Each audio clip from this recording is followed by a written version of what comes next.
So it's the first day of July 2024, and I'm sure most of you are excited about the new month. We hope that this month will treat all of us well.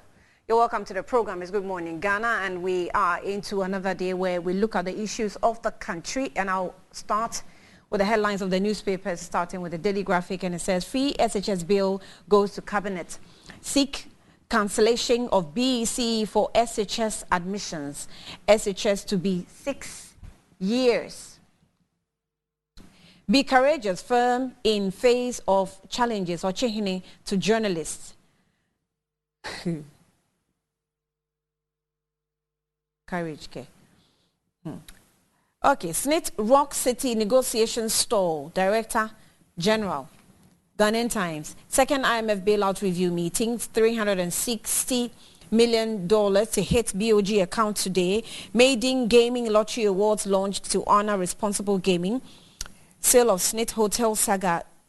NPRA calls for suspension of further dealings with Rock City. GCB Bank posts strong financial performance in 2023. Daily Guide. NPP MPs embrace NAPO as running mates. IGP leaked tape. COP Mensah, 2 other cited for misconduct. Blair sues Ablakwa for 20 million Ghana cedis. Dampare still in office, police service. GCB Bank posts remarkable 2023 performance. The New Crusading Guide. NPP MPs hail NAPO as Bawumia's running mate. Plot to attack Ochimang Environmental Protection Brigade uncovered.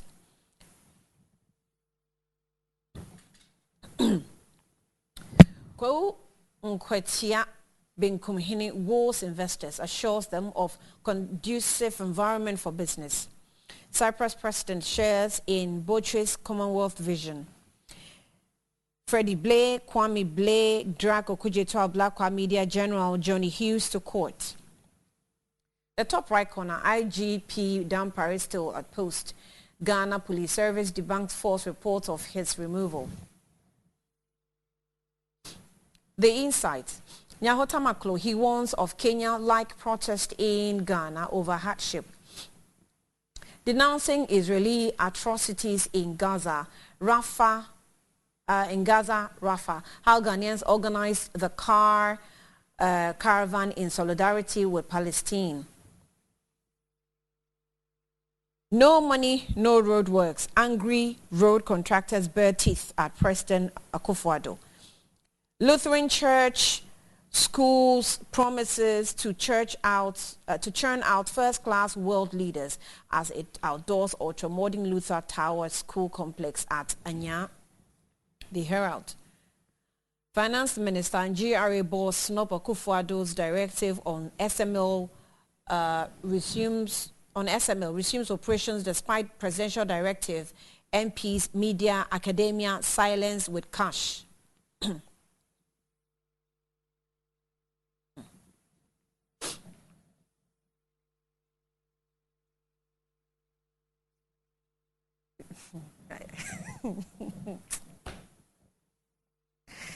Let me just continue. Peter Amewu running away from Chachu Chikata's grills. Mawena Ajo Dumo laid to rest, continue to rest in peace.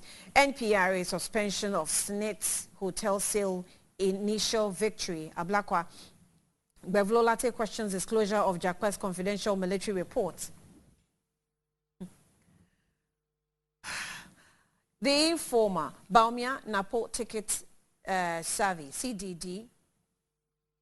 Plot to remove IGP. Sanction 3 corps. Committee tells President. Cement manufacturers defy Minister. Increase price by 12 cedis. Minister Wars Energy expert urges them to invest in Ghana towards reducing accidents in election years. Embrace road safety code. Political parties urged. And the top right corner says that in this issue, Ghana's economy received $360 million boost as IMF board approves second review. The Inquisitor. Ugly, reckless and shameful. Ghana has no say at RMU. Also, Majority Caucus backs NAPO as DMB's partner. Remarkable 2023 performance. GCB Banks lays foundation for sustainable future. Opong Fosu charges youth to lead Ghana's rescue mission. I hope you're not calling for Kenya. We Toffee becoming popular among SHS students in Upper East region. Now, the Daily Statesman. Cyprus President supports Ayakoboche's Commonwealth vision. Ochiman Brigade uncovers land guard plot. Majority MPs endorse NAPO as Bawumia's running mate. Over 103 million Ghana cedis allocated for LEAP beneficiaries. NHRA fulfills payment promise for dialysis patients. The Ghanaian publisher, Snit Hotel Sales, will continue to engage. Director General, IGP not removed, police. Plot to attack Ochiman Environmental Brigade uncovered. MPs applaud Information Minister over presentation of RTI reports. Congratulations, Fatima to Abubakar. I think this is your first presentation when he became minister. LEAP beneficiaries to share 103 million Ghana cedis. The new finder. GCB Bank lays the foundation for a sustainable future. Council of State condoles with family of late La Bianca CEO. BOG to receive 360 million today to bring total IMF disbursement to $156 billion. Police service refutes claims of IGP's removal. Minister outlines key challenges facing RTI implementation. Then Daily Post. She was a consummate professional. Mahama on Mawena Treba as she is laid to rest. A sane person won't praise Bawumia's destructive policies. Franklin Kujo of Imani. Top right corner, our focus will be low. Low-cost housing for Ghanaians. Mahama. Our focus will be low-cost housing for Ghanaians. Mahama. Okay. Economy Times says that some commercial banks are raising their forex accounts charges, but others retain the old charges demanded from their forex account holders. Cement price regulations, trade minister and manufacturers standoff deepens. Petroleum hub development in limbo as host community makes demands before project starts. And that's what we have for you for the headlines of the newspapers. Let's take a break. We'll be back shortly.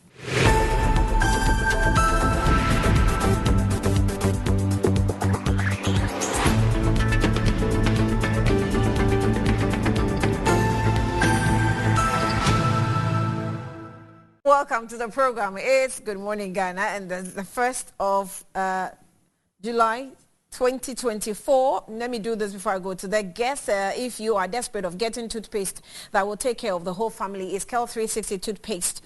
That is recommended. It's approved by the Food and Drugs Authority.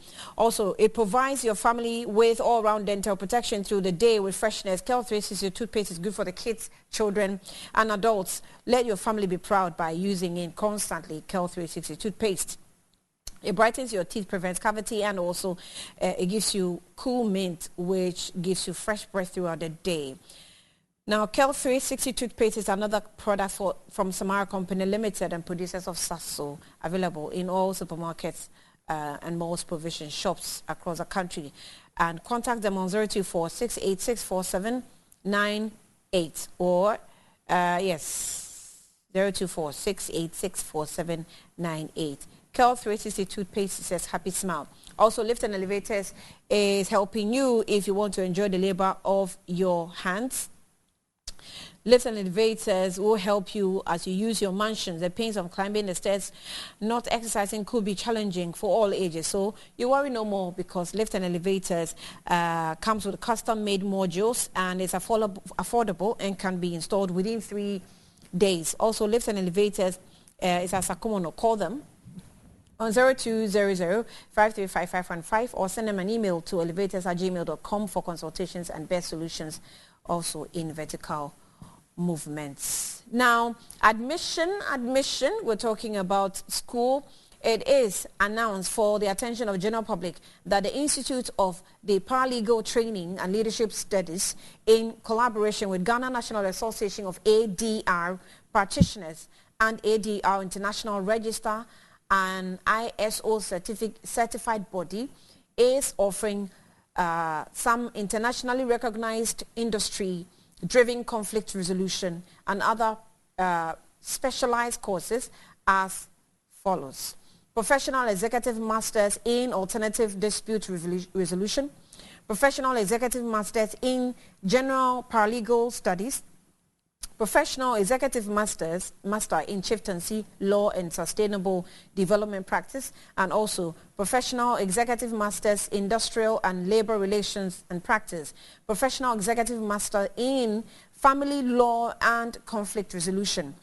We have an exceptional team of facilitators who are very well versed in their subject areas and are ready to equip participants with the skills they need to influence the industry in the right direction. So individuals in ADR by us qualify for admission into the prestigious membership of the Ghana National Association of ADR Practitioners. For admission, call them on 0203 960 798 or WhatsApp them on 0509 634027 or email to ipls.edu.gh@gmail.com, right? Okay, so let me now introduce a guest to you. Louisa Kwache is a member of the NDC Communications team. She's joined us here in the studio. Louisa, you're welcome. Good morning to you. How are you? Happy month. Yes. Also, Lara Temusa Saka is the Deputy Executive Secretary for the Postal Courier Services Regulatory Commission, PCSRC, and also a member of the NPP Communications team. You're welcome. Good morning to you. Good morning, Annie. Why you don't like your post? You don't like what? Your post. What post? Your office. Because every time I mention it, you look at me in a certain way, like. Because I don't necessarily come here in that capacity. No, but I'll put it out so that if anybody has issues with postal and courier services, when you're on the platform, they can throw in their questions. Because it's quite a critical area. Very, very critical. I mean, with some of the issues that you mentioned, one of the headlines I heard, wheat toffee becoming an issue in our secondary schools. Is that part of your services? No, I'm building a point on that. Hey, so I almost thought that no, it's not part of us. That's narcotics control. Okay. That's for narcotics control. But because of what we do, we work with most of these sister agencies. So we collaborate with narcotics control. But then one of the they actually approached us, and one of the reasons why they did is because the courier delivery services are now the transit points for these for the transmission of these narcotics in small quantities. In small quantities? Yes, because the person sends a parcel from Accra to Kumasi, from Accra to Tamale, from Accra to Wa. You don't do much of due day. It's just a normal parcel. But it gets to the school and the havoc erects. That's why we keep insisting that when you are procuring the services or engaging a delivery person, be sure that the person is registered with the commission, so we can curb some of these things. Because even now we engage in the Food and Drugs Authority. Most of the deliveries being done in this country now are food deliveries, So it's quite crucial that we all help in making sure that the right people certified are the ones doing this. Do you have information if the deliveries have been packaging these toffees to the schools? Have you done any information? It's not the deliveries packaging. There are different forms of doing this. The delivery bit is the last mile. Yeah. That's when the item gets to the doorstep of the consumer.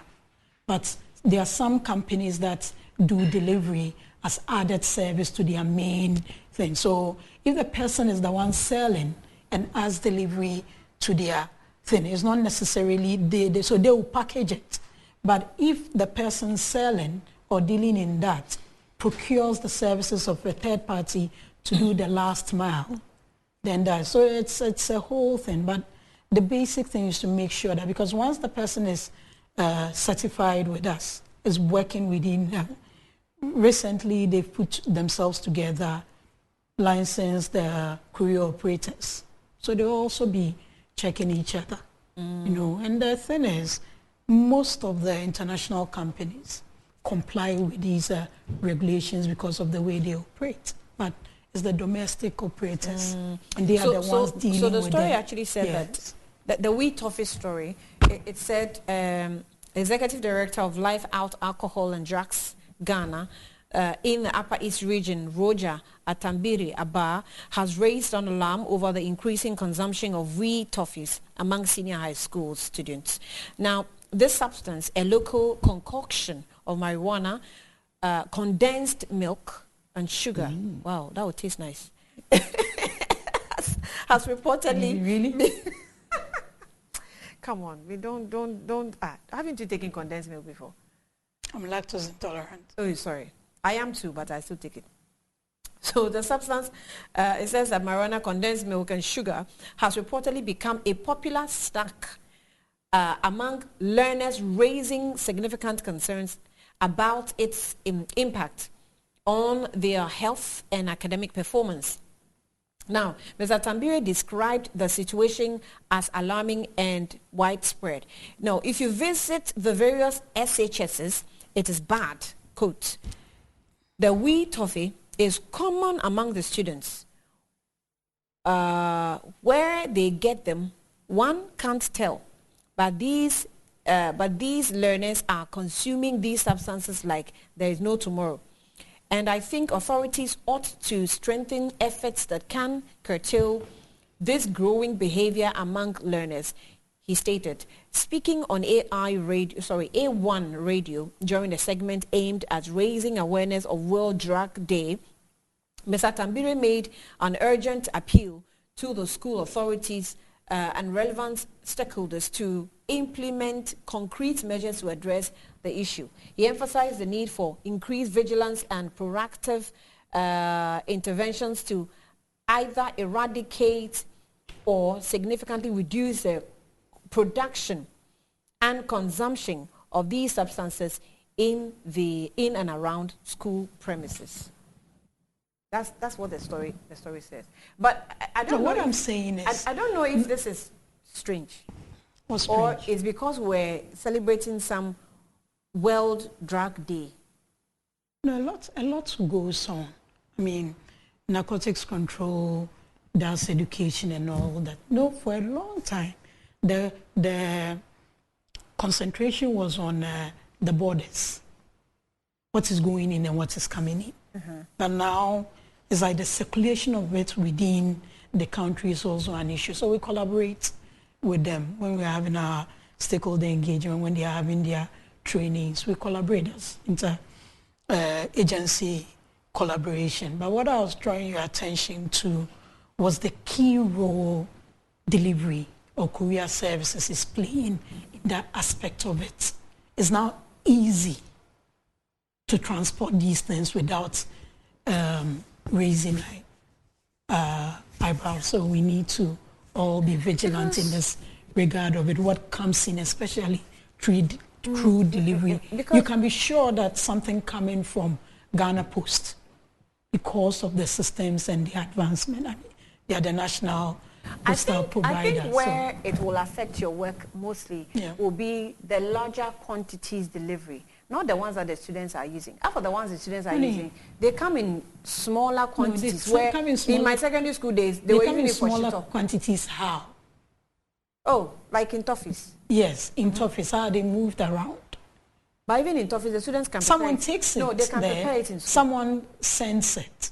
What I'm saying is that the delivery, the ease of delivery now makes it easier to now distribute them compared to years before now. Now, you sit in your home, you can order anything and get it to your doorstep. So how will you know if a courier service is sending weed across or how is do you know? transporting weed? You know, so that when the person brings it to you, if the person is not the one doing it, the person brings it to you. Once you have the training of identifying some of these things and trying to pick up some of these things, even sometimes the demeanor of the person bringing the parcel is suspicious.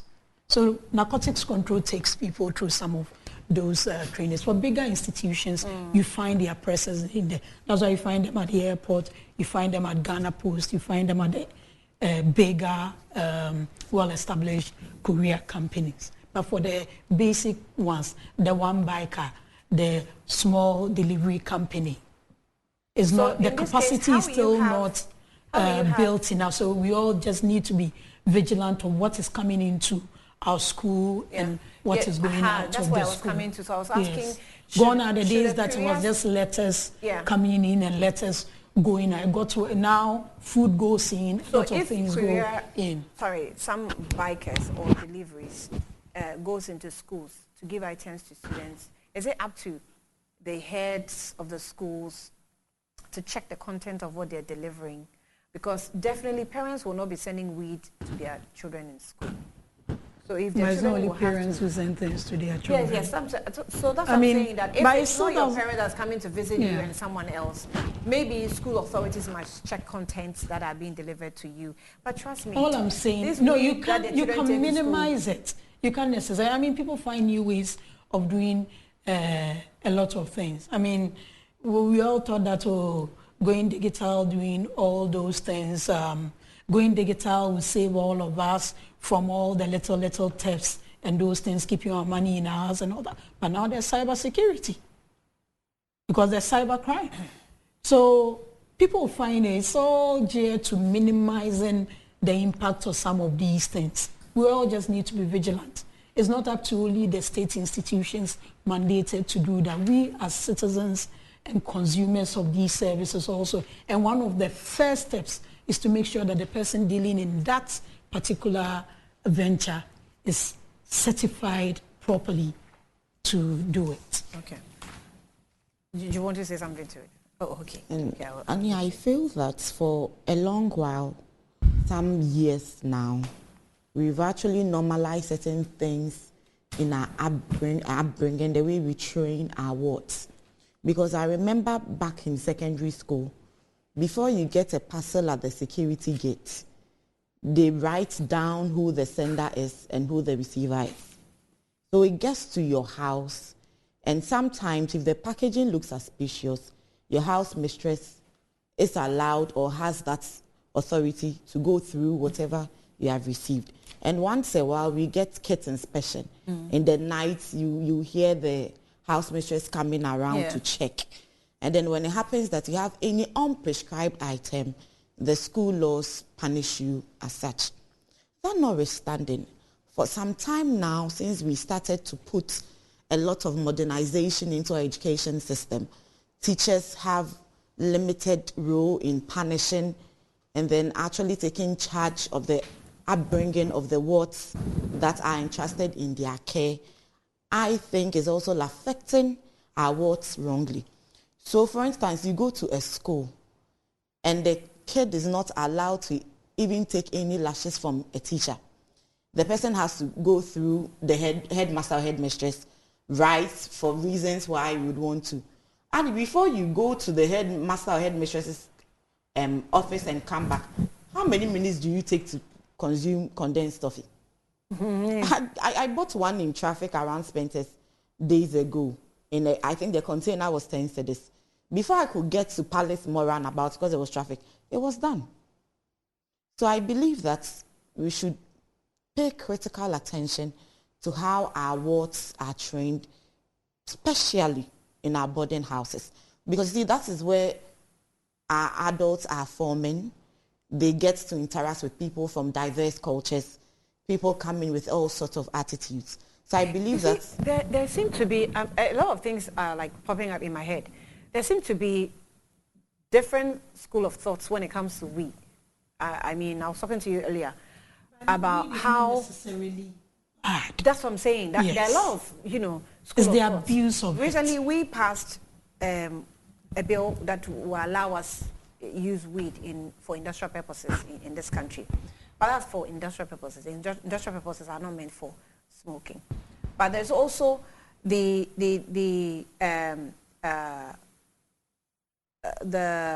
how do I call it? The The medicinal. the THC formula that is appropriate. In fact, the ones that prescribes what you can take it as a human being. There are people who believe that it's good. It's abuse of it that, you know, leads us into certain areas. Annie, let's sometimes check the age bracket. Yes, and Saheb. sometimes we're told that, especially the youth, when they utilize it and then it gets to a point where it doesn't do, the system becomes immune to it, they now begin to mix it with other drugs, which, of course, I can't mention on the platform. So that becomes a problem. So you would think that, oh, Man, you see even that a child even or a youth paracetamol. is suffering from drug abuse. You say, oh, Oshiwi. No, but even A lot of things. A lot go of them, in there. Yes. a lot of them and have even paracetamol, if more you drugs, overuse you it, know. at a point it is not effective as a painkiller Yeah. for you. Yeah. It's the abuse of anything medicinal or anything. I mean, there's the saying of too much of everything is bad. It's the regulation of it that is it. It's a hair. I mean, there are hair products that weed is used to make. There are lots of things that is used to make. It's the abuse of it, and there are certain So how do we- there how are do we certain check? medications Because that, depending on your I'm age, so sure 12 years and below, you can't take them. Anybody 12 years above, even the dosage is different based on age. So it's the abuse of it. It's a category of people using it and the forms that they are using it. But we can't overemphasize education and vigilance I'm just on our part. You remember when this young boy, Maguire, is it Maguire? Yeah, that Chimota Chimota, controversy, you know, weed was part of the argument. Is it Maguire? Maguire. I believe for that, I think it was a prejudice. Is it Maguire? Hey, did I say Maguire? Maguire. Magai. It's Magai. Magai. Okay, Magai. Ah, okay. I was thinking for the footballer Maguire. Okay. Okay. I think for his case, it was a case of stereotyping because of the kind of hair he was wearing. You know the reason I cited that? It was even an argument on the floor of Parliament, where parliamentarians were even arguing that Rastafarians smoke weed. And if they smoke weed, then it means that this child will go to school and Really? sort of affect his mates to also engage in weed smoking. And it was But that it was not proven that the deep. guy was smoking weed. Of course it And was he not. has excellent results and did exploit in the school.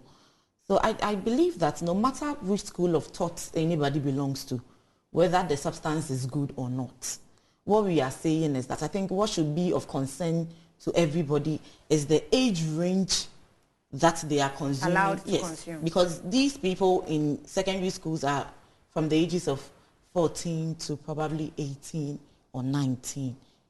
So if somebody starts using these drugs, and per whatever we've discussed earlier, that with time they get immune to it and they would have to increase the dosage, so they seek to add other things to it. But why are we pretending in this country? I think we're pretending. When it comes to cigarettes, what is the benefits of cigarettes? And when you buy it, it's actually written on the pack that it's harmful to your health. Make a choice. And I'm wondering how come But we when you allow it find into weed the in country. an adult, not even a youth, in an adult's car, a policeman will arrest that person. That's because we haven't legalized the smoking of weed. But why are we being hypocritical? No, cigarettes is do, you sold call, on do, our you call, streets. do you call it hypocritical? Yes. What is used to make cigarettes? I don't know. I haven't even, tobacco, but... Exactly. Uh-huh. It's processed Yes, but the with end, certain standards. Yes, but the end So product... the weed you find in the car, No, is but it I'm processed saying with, that say, the end product is It's harmful to your health. They've The end actually product told is you on the harmful. pack. You buy it, they've written it on the pack. yes, and they still smoke it. Weed It's a matter of choice. goes through a lot of processes. People use it for tea, which is beneficial medically. Which people? Oh, I know a lot of people who drink weed as But tea. you don't drink it. No, no. Oh, okay. I don't know how to. Okay. I'm just looking at it from the A wider perspective. A wider perspective, or maybe educative or informative perspective. No, I just think that... Because if there's something that has health benefits, and we are not exploring the health benefits of it and prescribe which ways and means to use them, and yet we are glad to import the deadly ones and allow people to buy and smoke.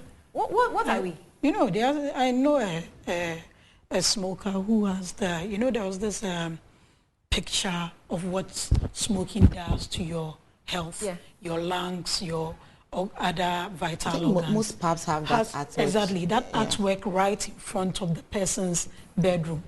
But they'll still pass it and smoke.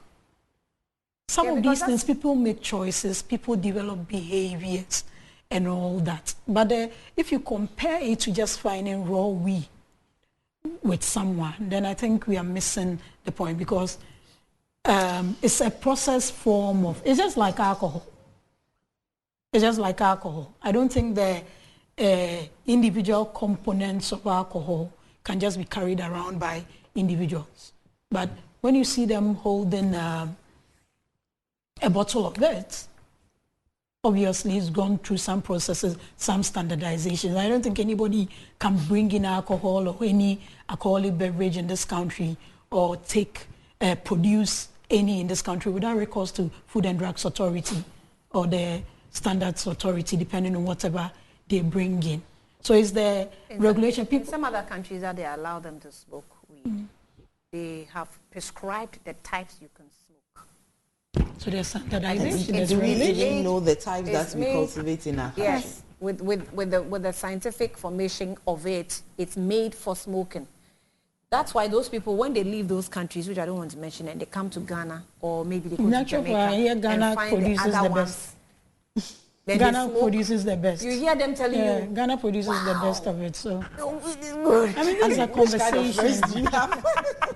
This is a conversation. I mean, you remember, was it Ghana Export Promotion that was trying to start a conversation on the legalization of weed? I don't remember. For economic benefit. For economic benefit. You saw the April. Yeah. The resistance. No, because people didn't understand. No, but that was just a conversation that was going to... I know, at least from what I have read, I know that some of the things that Africans we have that is beneficial, we were brainwashed. And we are, generation after generation, we have come to believe that, oh, this is so bad. Side effects of colonization. Exactly. Because we haven't regularized them, we haven't standardized them, and our... should I say, the industrialization sector is not up to what it has to be. It's difficult. So we end up misusing some of these things, which becomes a problem. So now nobody is looking at the economic benefit of it. Everybody is looking at the impact it's making, the negative impact it's making on especially the youth. And so there'll be a resistance. That's because you have, because over the years, decided not to look into it. We are pretending it doesn't exist. That is why I'm but saying at the end of the day, hypocritical. every time people are cultivating, where do we get the weed in this country? People are cultivating. So if people are cultivating and we actually have boards in place, FDA and other entities, I believe it's about time we come together, have a strategic conversation. Thank you. How we are going to curb it and how we are going to benefit economically from it. You know, it gets to a point where as we grow, you cannot act like you are in an island or you are on an island. You have to look into what is the changing times, what's accounting to the changing times. But even a conversation on it was resisted. It's like the LGBT matter. You're pretending like it's not in this country. You don't know what's happening. I mean, it's everywhere. At least every home has one. Everything that has a name. But parents don't even know. Everything that has a name. Yes. No, but the proportions of it, you don't know how serious it is until you conduct a research and you see the level at which you are. And before you know. So in that context, is the proportions of the abuse of these substances. So I'm saying that's making it difficult to have a conversation on it. You expose your youth to be smoking the type they don't have to be smoking because you and have we don't even know the kind of educate. substances they are smoking. Let's spend time and invest in the industry and do our scientific research. Your friends have really educated you. Well, yes, and let the government educate the people on if you want to smoke, this is what you have to smoke. If you want to drink tea, this is what you want to drink. These are the negative effects, these are the positive effects. Let's not stop importing cigarettes and things like that. And if there are health benefits of them, let's know what the health benefits are. If we don't want children to be engaged in, let's put in strict measures in the schools. Because when we're in school, our mates were taking Wishito. And you find someone misbehaving and you ask around, they will tell you, he took Wishito. Surprisingly, we have creative ways of bringing a new product every time. Yes. I don't know if names are allowed. Before you know it, there's something they called lacquer. Before you know it, there's something mixed with pito, whatever. Before you know it, we have toffee now. Before you know it, there's sobolo mixed with it. So it seems that we have that creativity to always come up with a new something to consume it, no matter how the resistance is. So I believe it's about time we have that conversation as a nation. Pretending the problem doesn't exist does not solve or help anybody. We've paid attention a lot to the external use of these things. So there are hair products on the market that has a quantity of it in other external things that you don't use internally. It's the consumption of it that we still have an issue with. I mean, once it's being cultivated, it's being used. And the alternative uses, should I say illegal or unacceptable alternative uses or abuse of it, that's a challenge. But we are all ready to have a conversation with it. It's like, it's become a taboo. It's become like a conversation that we can't have. We are all ready to have that conversation and go through the proper regulation and standardization regimes. Why not? You can imagine the uproar, especially from religious institutions, if a proper education is not done, that a party comes up and says, as part of my manifesto policies, I'm going to legalize the consumption of weed.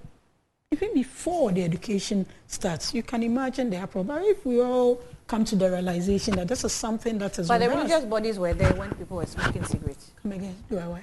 Were they not there and seeing people smoking cigarettes all the time? It's not, yeah, but it's the engagement of it, the openness to some of these things. That's not, because it's like we try to, most of the time, pretend this cannot reach us. But we've gotten to a point where your child doesn't, you know how your child doesn't necessarily need to go out to learn anything now. Once they have an access to a smart device and internet, they can learn anything. For me, some of the things that my kids talk about sometimes, but the good thing is that they are open enough to come and tell. And some of the questions they ask you makes you realize that. So you even have to be careful the kind of arguments you have with them. If a child asks, you tell a child that you're not supposed to be sleeping in school because it's school for learning, you just leave it at that. They ask you, so is the home a place to learn? Because you're supposed to be sleeping in your house. That's the kind of thinking that they have now. Yesterday I told my daughter I was going for a campaign event for Auntie Akosia. I was wearing white sneakers. I came back. But the first question she asked me, why are sneakers so neat? Because you went for campaign. Because I went for campaign. You're supposed to come You're back supposed brown. to come back. You get it. But then I have to explain to her that it was an indoor event. We just went for a launch of their campaign team. This is the thinking of children of today. Right. So if we still want to go with the old mode of, oh, you don't talk about this, it's not something that we'll have some of these problems. Well, let's be very open about these things, because to me, the wheat toffee is nothing new. I don't think it's new. Maybe what gets me scared is the new ways we always try to the creativity around the whole issue. So before government will take any steps, I believe stakeholder engagement. Ski. Religious bodies, traditional heads, families, opinion leaders, everybody should be brought on board so that we see how best we can rescue this country. Because it feels as if the more we pretend, the more they find ways to get access to it. So as a nation that would have a future for our youth, I believe that controlling the way they use these drugs and narcotics is the way to go. The pretense is really not helping anybody. All right, so let's just take a quick break. We've actually, with some other issues, we'll go to Kenya. We will also analyze the fight of corruption, the SSNIT situation. I think most of the players are saying that they want to continue renegotiation, or they want to restart a renegotiation and see how it goes. It looks like Hotel Nide Beton. We're back shortly.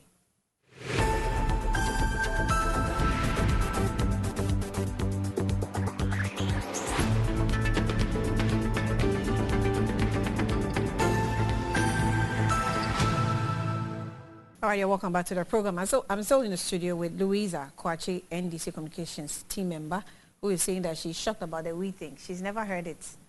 Even in her secondary school days, she did. I mean, it's shocking. Mm-hmm. Agri Memorial. Mm. Well, my cousin attended Agri Memorial. So and very good. She doesn't. They love dancing, like, so yeah. It's Suje. You give them jams, they are okay. But wheat. She doesn't have friends like yours. No. No. She's amazed at the kind of friends you have. Then her experience is very little. Larat is also still here with me, but let me remind you that Betway Cash Out is available. Betway is giving you more control in every thrilling bet you place. So enjoy the biggest and most reliable cash out in Ghana today. That's Betway. So sign up today on betway.com.gh. Terms and conditions apply. It's also regulated by the Gaming Commission of Ghana, not for persons under 18, just like weed. So Betway gets way more.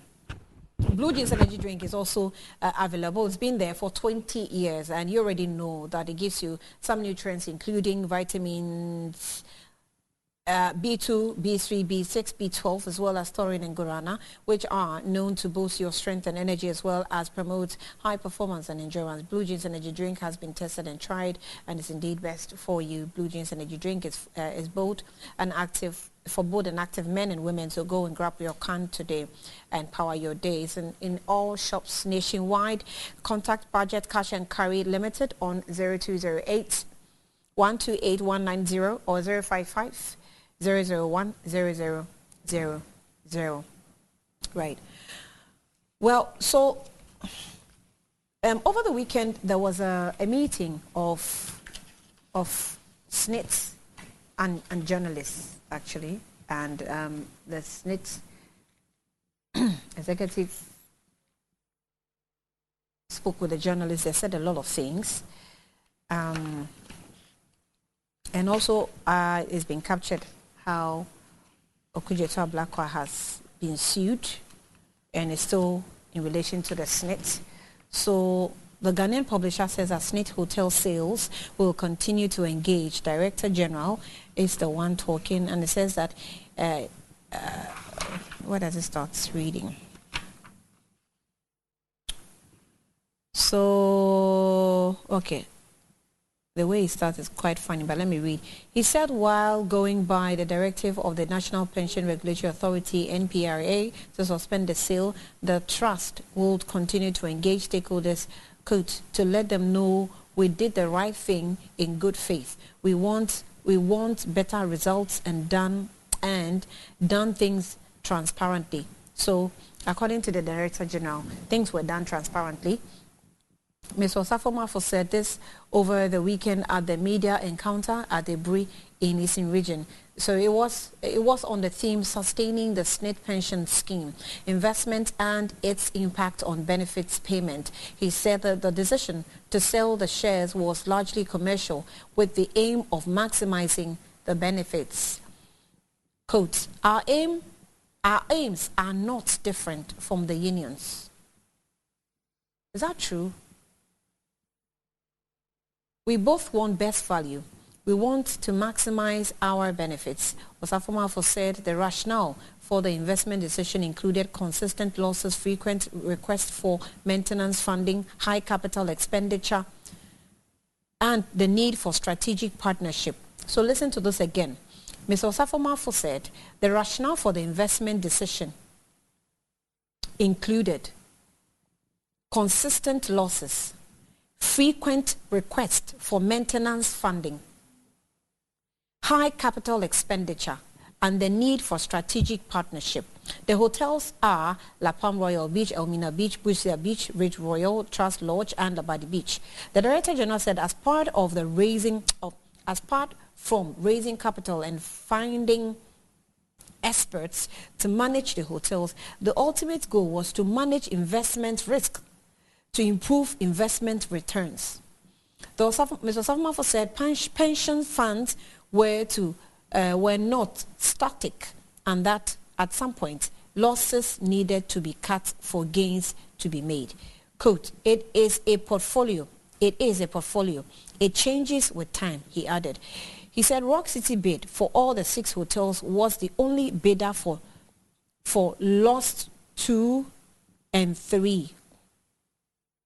And Mr. Safmafo said it submitted the best and strongest technical and financial proposal amongst those received. He said consequently Rock City started negotiations with SSNIT to buy a 60% stake in each of the 4 hotels, Labadi Beach, La Palm Royal Beach, Ridge Royal Beach, and Elmina Beach, but had stalled due to disagreement over payment terms and duration.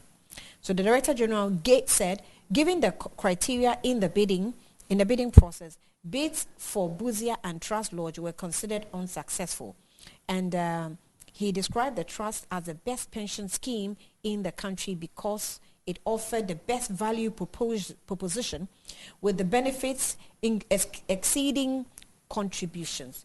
And the reason why you have to be very much interested in is don't think that maybe you're not retired today, so you are fine. You are not fine. Because if you are paying for your pensions, as they say, right? So you have to be interested. Maybe today our leaders are the ones that are, our aged are the ones that are suffering from it. But Daily Guide captures, Herald also captures NPRA suspension of SSNIT Hotel sale initial victory, Ablakwa. Let me read that and then we go on to Daily Guide. Oh, I thought it was in page 2. Okay. So page 4 of the Herald, it says page 4. It says that Samuel Kujita Ablakwa, the Member of Parliament for Northern Constituency, has praised the National Pensions Regulatory Authority, NPRA, Directive to Social Security and National Trust, SSNIT. NPRA asked SSNIT to suspend all negotiations geared at selling its hotels to Rock City. Okudzeto Ablakwa had raised issues of conflict of interest in the sale of 60% of the shares in Labadi Beach Hotel, the Palm Royal Beach Hotel, Royal Hotel, Ridge Royal. Ridge Royal is spelled wrongly, so Herald, please check it. It's Ridge Royal, not Red. And Elmina Beach Resort to Brian Champions Rock City Hotel. So the directives calls for the suspension of ongoing negotiations with Rock City over the sale of the 4 hotels, a move Ablakwa describes as the initial victory for Ghana. Currently, SSNIT is considering Rock City Limited as the strategic investor for the sale of the 4 properties, Labadi Beach Hotel, La Palm Royal Beach Hotel, Elmina Beach Resort, and Ridge Royal Hotel. So on Friday, June 28, the NPRA communicated to SSNIT in a letter signed by its chief executive, John Kwenin Abro, that, as you may be aware, Section 67, Clause 2 of the National Pensions Act requires us to issue relevant guidelines to guide your investment decisions, and that's what was done. So in furtherance of the requirements, you are hereby directed by the board of the authority to suspend all processes seeking to engage Rock City Hotel as a strategic investor in the matter of the sale of the above hotels.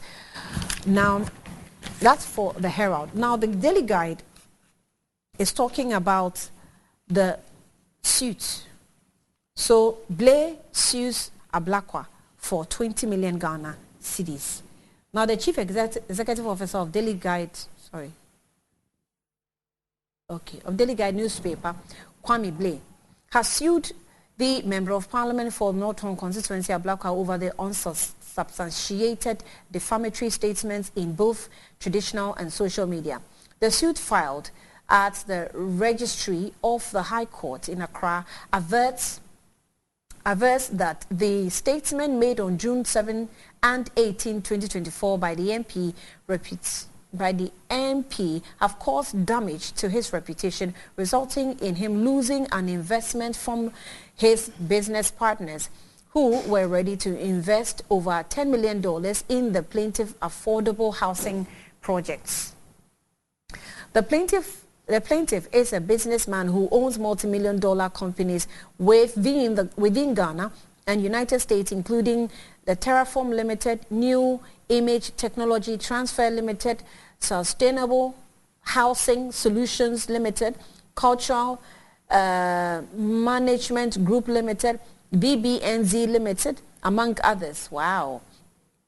Mr. Blay avers that the damages caused to his businesses by the actions of Mr. Ablakwa amount to the sum of approximately 20 million Ghana cedis in lost profit by virtue of the revenue that he would have made from all business dealings in and is therefore seeking same as special damages. Defamatory statements. The Norton MP on 7th June 2024 took to social media to publish, even though it is difficult not to develop sympathy for the Lloyd Devos Jr.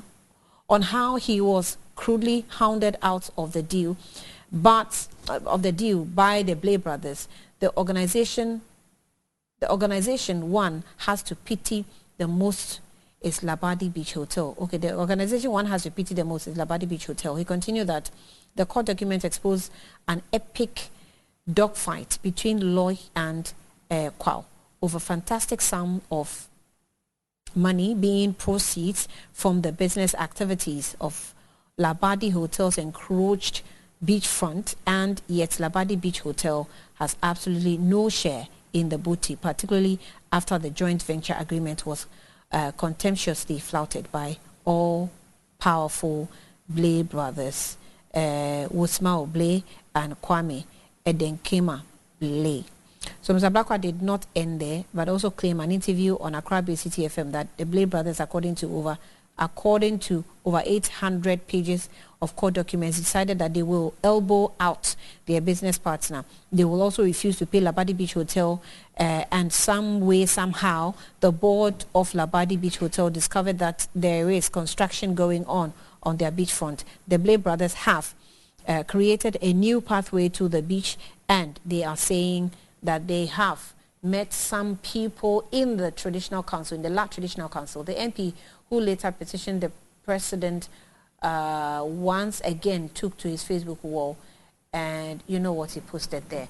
So that is also the genesis of the suit that has actually been leveled or been served the Member of Parliament for Norton constituency. So the Senate issue just keeps getting murkier and murkier by the day. Laratu. Honey. I know that the president has also spoken to organized labor, and he says that they should go back and engage in renegotiation, and that's where we are today. When you say the SNIT issue keeps getting murkier and murkier, I beg to differ. I don't see how it's getting murkier and murkier.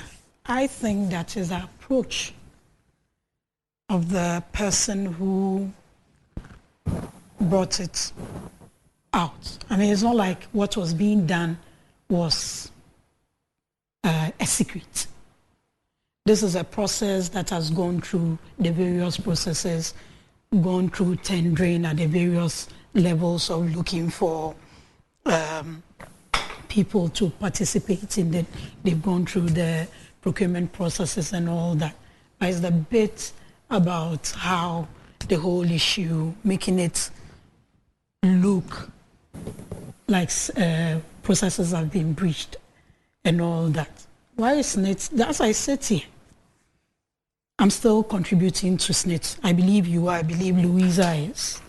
And a number of people who are yet to get to the compulsory retirement age of 60.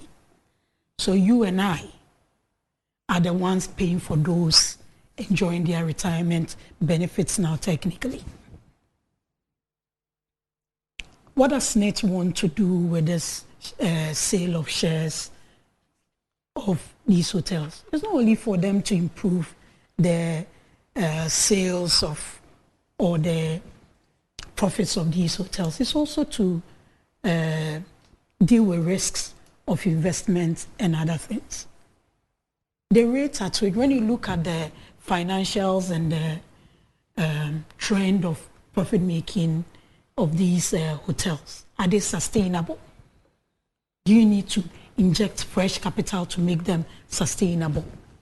But when we go outright and see the sale of SNIT, I don't think so let me tell the you sale something. of these hotels, yes. Something not about SNIT, something about weed. Honey, You remember my uncle? You remember my uncle? He's your friend. yes. Your friend you don't know. Yeah, He's a pastor, you know. it's good to know. Actually, I need to meet him one of these you know days. what he has done surprisingly? He has sent me a video on YouTube. It's by Peter Tosh. You know he's a Rastafarian. And Peter Tosh's song is titled Legalize It. So Lara too. Sorry to distort you. Sorry to distort your flow, but that is Peter Tosh. He has said, you are making, when you finish, go and listen to you the are the song. one who says so when someone is talking and is going off. No, They it's say against- the person this is important. says so or shiwi. Now you've interjected me with a weed conversation. As if it's shiwi. If I go high, you say I'm going Don't worry, emotional, I'm but here. that's on I'll the control you. side. Look, we need to be very open about these things, and this whole conversation comes back to what we're talking about, the conversation on legalization of food, which is stakeholder engagement.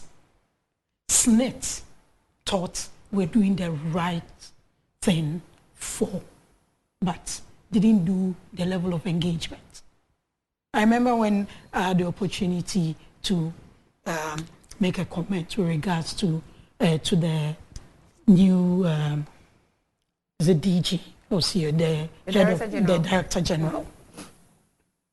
When you go on to SNIT's social media handles, they give so much information in addition to how much they get every month. But it's difficult to see what they are using the money for. So there's some information gap between the one making the contribution. Okay, so I've given you 1,000 this month as a contributor. What is my 1,000 doing? They haven't really been able to put those informations out, and that is one of the reasons why we are where we are. But when you listen to them, even when you listen to organized labor, they have reps. How many reps on the board? 4. There was a conversation at the board. There was a board meeting that discussed these things. So it's not like anybody was oblivious of what decision was being taken. Yeah. But the moment we move the conversation from what is being done, the essence of what is being done, to personalities, then we have issues. Because if we're going with the entity Rock City, without making it seem as if the agric minister went to commandeer SNIT to sell hotels to him, I don't think we'll be where we are. Organized labor spoke to the president. He engaged them. The issue was referred to the labor ministry to come up with it. SNIT has been explaining, and throughout the explanation of it, I haven't heard, and I stand to be corrected, where they've breached any process of it. Because that The scheme needs to be sustained for you and I 20 years, 15 years, 10 years down the line. We may be in active service now, but most people in this country rely on it. There's been a lot of conversations about how a teacher will work for 35 years, how a teacher will work for 40 years, 20 years, and retires and is just giving some amount of money. I mean, for those who get even the lump sum at the end of it, get something substantial, but how much is it? So if measures are being put in place to raise capital to sustain the scheme, I don't think it's a wrong thing to be done. Some aspect of it is also with Chiraj. So I was quite surprised when there was a protest on the streets. Because if you've been to the president and the issue has been referred to the labor minister who is responsible for all these labor-related Ghanaians issues will be quiet. to come out with a report. Ghanaians will not turn up. Ghanaians. Okay, go ahead. With a report, right? Some aspects of it is with Chiraj. The labor is still engaging, SNIT is engaging stakeholders and all that. I think where we've got into, we need to all open our minds, look at what SNIT wants to do. Is what they want to do going to inure to the benefit of the scheme? Because don't also forget that there's a report from ILO, and SNIT is actually the one that commissions that report that says the scheme is not sustainable as it is now. What are the measures we do? And for me, okay, it opens up the conversation. What are the things to be done to make SNIT sustainable?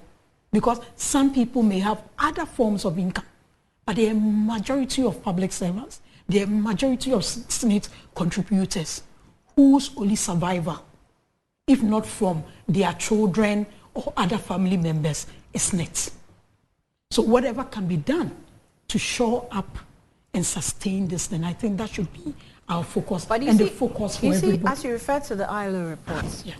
and Director General also confirms it. Yes. And he said in what I read, which I said you should pay attention to earlier, says that the rationale for the investment decision included consistent losses. The question is, why should there be consistent losses? Frequent request for maintenance funding. Why so? High capital expenditure and the need for strategic partnership. Why the high capital expenditure? What is the proof of this high capital expenditure by SNIT managers and its board or whoever is in charge? Why? Why should we arrive at this point? So if you listen to the arguments of Okudzeto Ablakwa, you cannot but agree with him that we help to run down businesses. And then when we finish, we say, oh, it's not working, so let's sell it. And then when we have to sell it, we sell it to ourselves. People who are in the circle of governance and know the state of some of these state institutions and have the capacity, as in the private capacity, to purchase, they purchase. Honey. That's what's happening. Honey, look, when you go on that tangent, I mean, it's the attitude of all of us, users and managers of public entities. The culture, where you are buying there, they deal with it anyhow. It's something that has been pervasive in our culture. Do we want to have a frank conversation on that? Let's do that. With all due respect to our health workers, because that is one of the key things that affects us in our daily lives. Compare services at a public health facility to services of a private health facility. If you have the choice today to go to a public health facility as against a private health facility, which one will you choose? Let's be very frank about this. So why do you think managers of institutions behave Let me build my point. You choose the private sector because the person there has invested their resources and wants to sustain it and reap their benefits. But the interesting thing is, most of these people running the best of services at these private health facilities are the same people at our public services generally. Why is it so? It's the attitude you and I attach to it. Because government entities are not necessarily for profit. That doesn't mean they shouldn't make profit. The attitude. Look, if you want to fire a public servant today, the processes you will go through before. But a private man, in lieu of 3 months of notice, pay you of something, you are gone. So it's not just about, it's the system that we have created. So someone is working in a public service, thinks I can drag myself to work at any time that I like, but will be at a private institution. It's a system we've created. And I don't believe that I'm of the school of thought that when you want to heal something, you just don't put the medication on the top of it.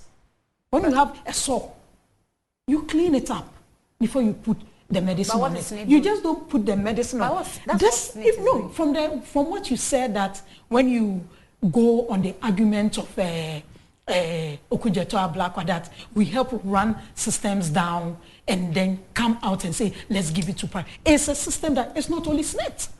Yeah, I agree with you, because last week. So if you go on that, then we need to have a proper conversation in this country. On health. That is also another, and that's not the only sector. Area. But since this is what we're discussing, even institutions, why are most of us taking our children to private institutions, private schools? Why are most of us taking our children to private schools? Okay. Look, the ordinary Ghanaian. We've had this conversation before during the district level election. The ordinary Ghanaian who live in a neighborhood. Roads are bad. Something about, what's the first thing the person does? They save to buy a bigger car, a 4-wheel drive that will sustain it. It's a conversation we should have on both sides. Leadership is complacent. Yeah, but you see, citizens are complacent. No, but you see, Lara, when you even say that, it's a conversation we should have both sides. Yeah? Yes, it's a conversation we should have both sides. At every point in time, we need to be frank about this. What did you say? We pretend about most of our now, problems. Hold on. At this point in time, about some of these we things. have a brilliant opportunity to put the system in check. Yes. With regards to SNET, it has been constant that anytime SNET is unable to manage some company, or they run it down, they sell. They run it down, they sell. They run it down, they sell. This is an example. Okay. When it came to the president told organized labor that go back to the negotiation table. It means that he's saying that go and negotiate well and sell it, still sell it. Oh, but saying go back to the negotiation table doesn't necessarily go back and so why can't he just say, go back to the negotiation, put a stop to the sale? If you go back to the negotiation table, Annie, look, if we're going to talk about this conversation about, it's not only SNET that is either liquidating, diversifying their things, or going into joint For now, I'm not going to look at other institutions. I'm looking at SNET. I'm saying that the president had a brilliant opportunity to say, put a stop to the sale.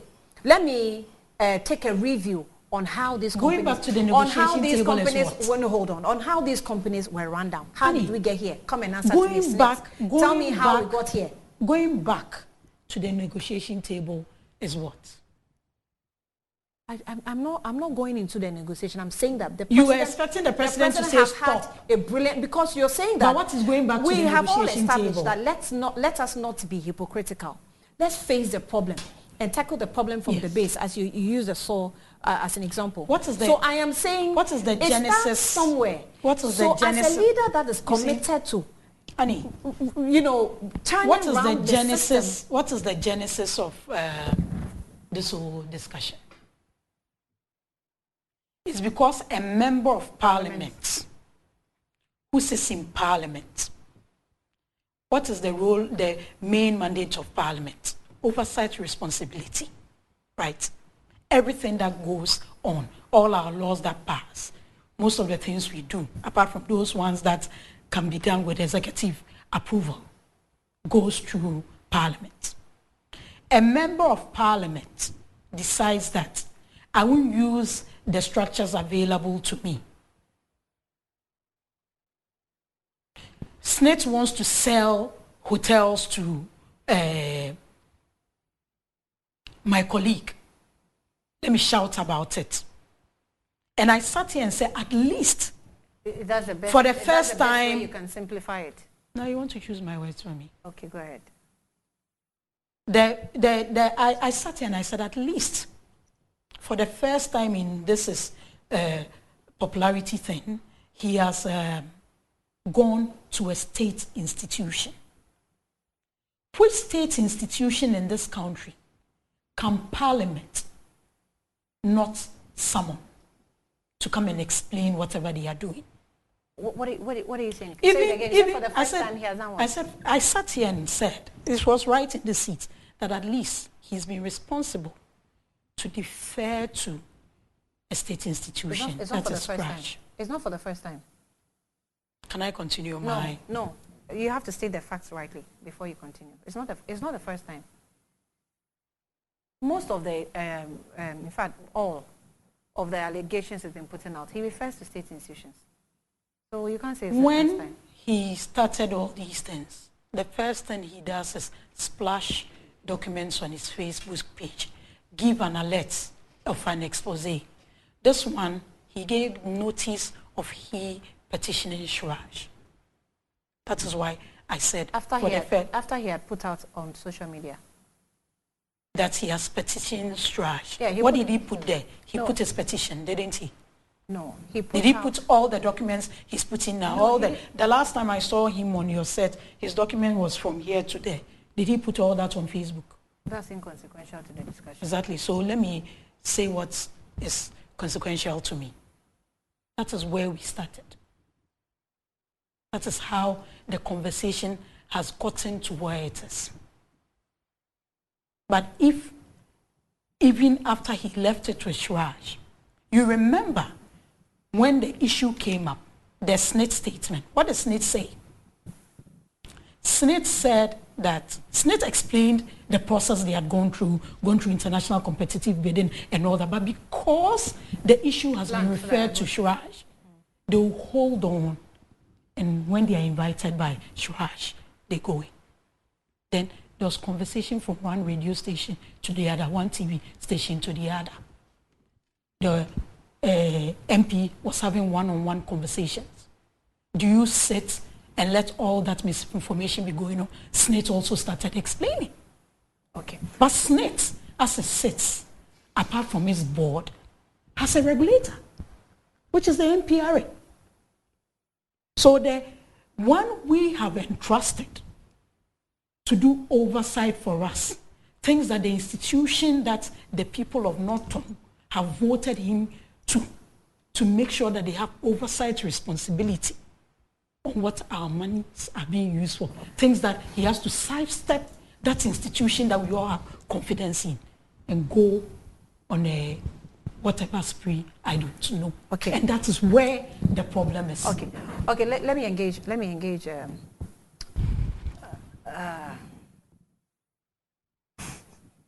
Ms. Kwachi. Let me engage you.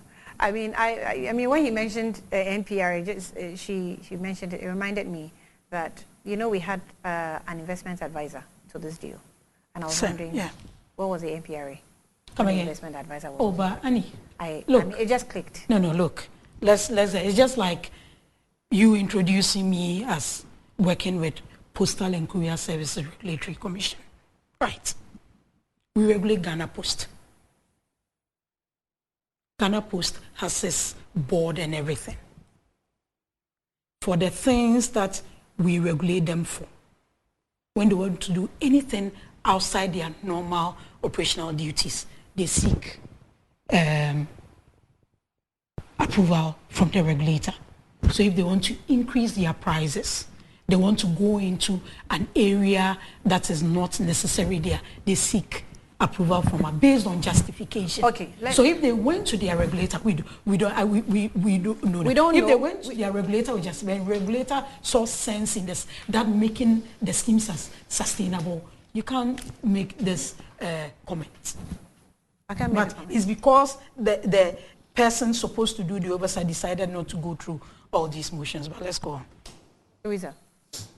Annie, I am still surprised that some people are surprised that President Akufo-Addo directed the labor unions to go back to the negotiation table.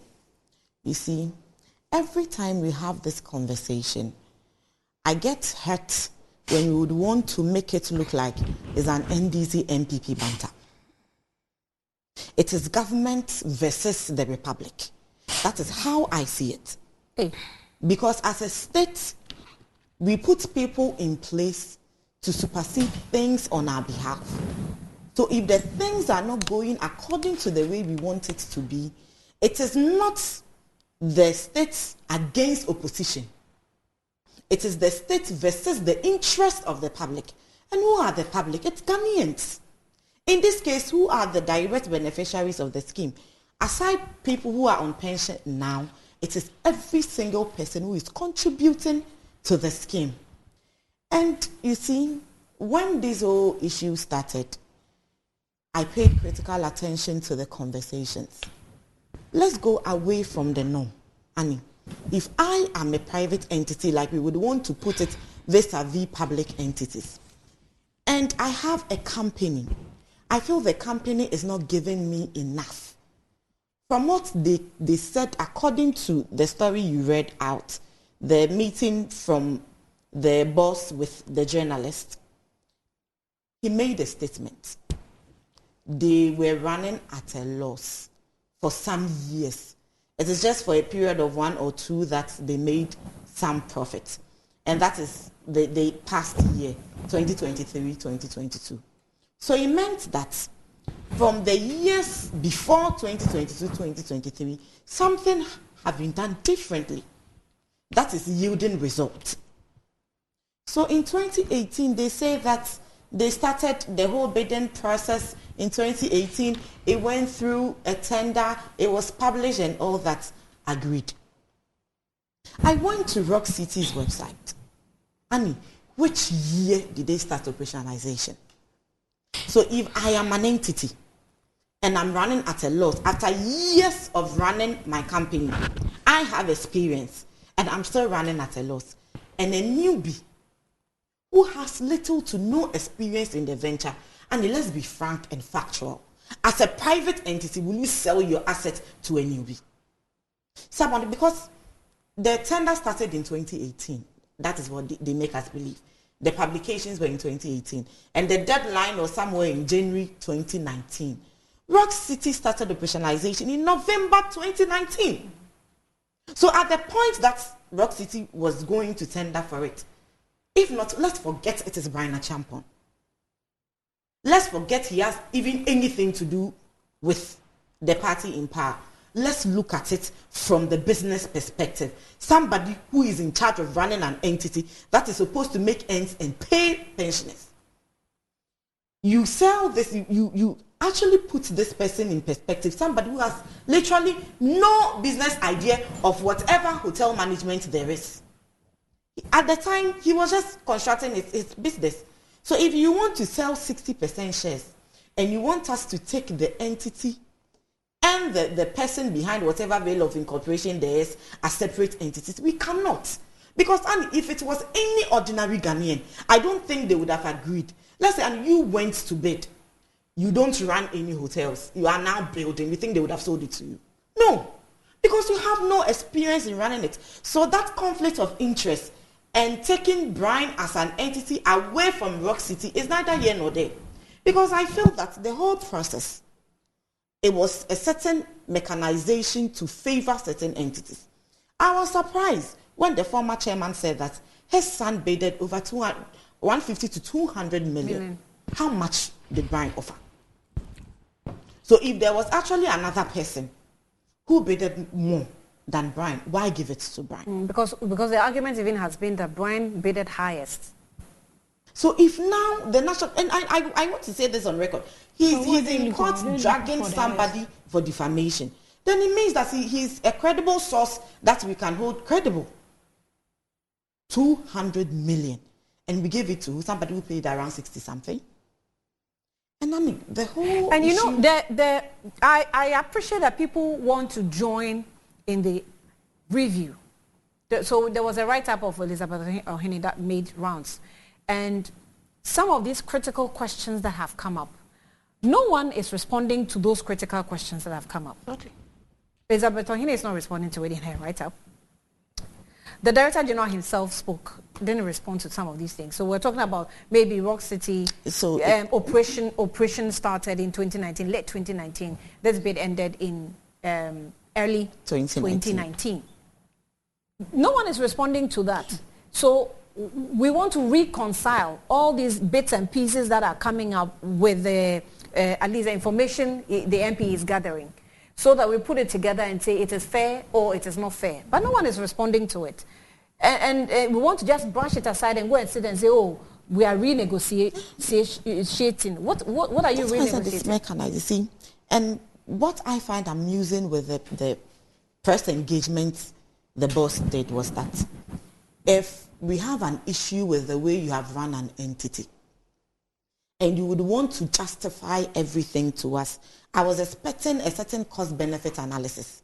Yes. Okay, so these are the stakeholders. We are having a stakeholder engagement, fellow Ghanaians. This is one approach we sought to, but this approach will cost us this amount.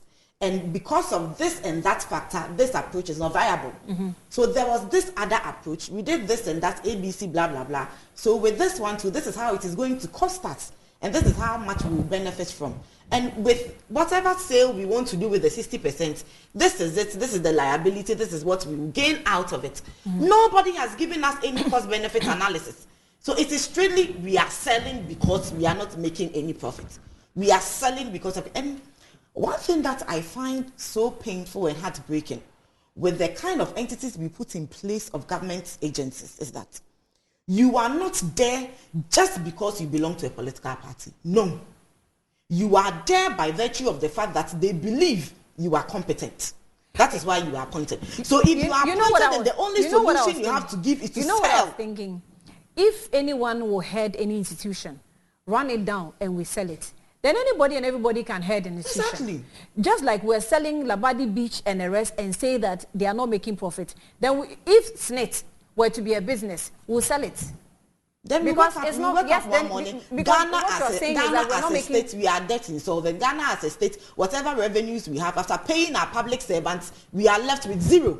And with the other expenditure we have to undertake in our budget, we would have to sort for loans and grants.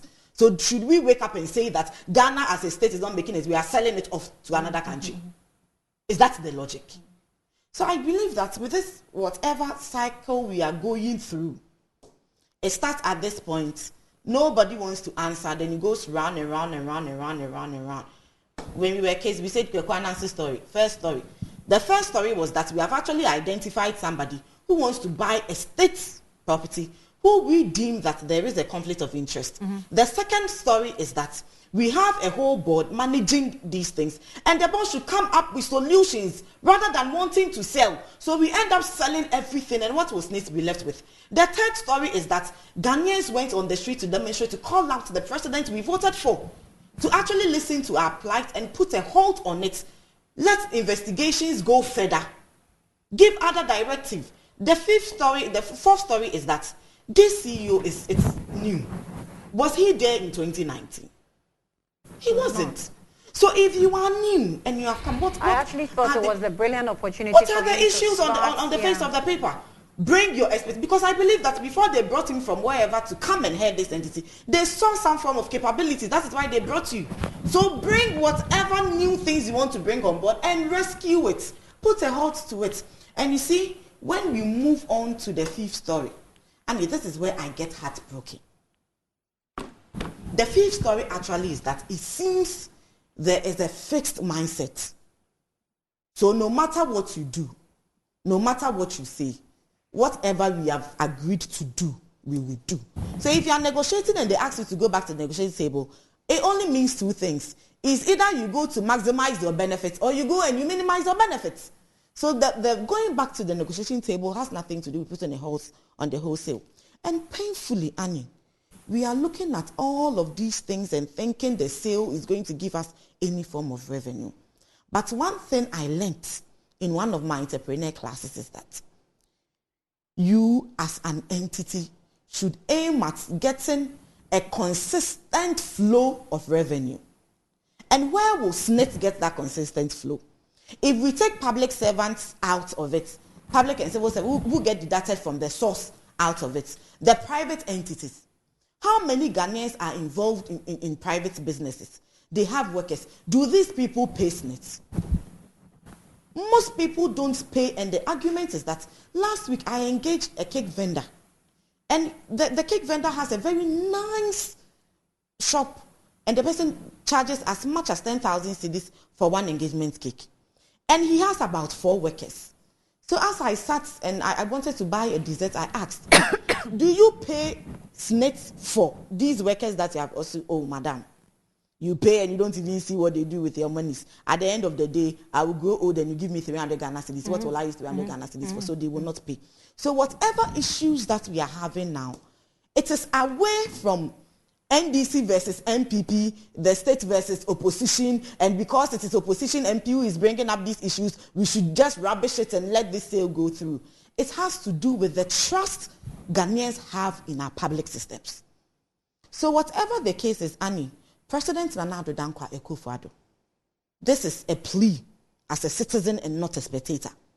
Whatever the case is, put a halt to it. Let's go back to the table. Have a cost-benefit analysis. And let's adopt the best approach that will help us than handing over state entities to a company that has no experience in managing hotels. Somebody runs a hotel from in 2019 November, and in January, before even running the hotel, knew that I would be good at it, and then we'd have to sell an entity to the person. No, the state capture must stop. And it is not for the benefit or interest of any NDC person. It is for the interest of Ghana. And this fight to stop the sale of SSNIT entities, SSNIT hotels and whatever properties they have, it is not to put NDC in a certain pedestal. No, that is not the argument. The argument is for Ghanaians to have trust in state entities, for people who are also put in charge of state entities to run it in a way that will be beneficial and not have the mindset that when I run it down and I sell it, nothing happens. So that is the approach we will use in managing state affairs. So moving forward, Annie, whatever there is that President Nana Addo Dankwa Akufo-Addo wants to do, he should think about the fact that the livelihoods of people who are 60 years and above, who are in his age bracket, depend on whatever revenue SSNIT will get. I mean, we're seeing the suffering of those age brackets even today, due to the DDEP. So obviously we are not a nation that prioritize the interest of the aged. I think we are not. And it's not what I even think. By what I see, obviously we are not. We don't think of what the future looks like. Everything we are grabbing is just today, and that's it. The future doesn't really. I'm wondering, the former SSNIT boss, Mr. Tenkwan, who was sacked, what did he do? Why was he sacked? Reason to. Did you appoint him? His sack. Huh? Did you appoint him? Oh, but I pay him. Yes, you pay him. You are appointed. He was appointed to come and do some work.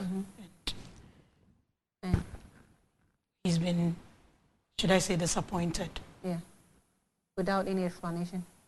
We disappoint people in this country and give explanations. Yes. The only times I've known that explanations have come up is what people, when people have done on the things that are untoward. It's very. What I know. It's interesting. That, yes, because what I know. So we think that people give you power to lead them. That power in your hands is the power of the people. And you see, you sit there and you say, oh, let's not do things and say things and avoid Kenya.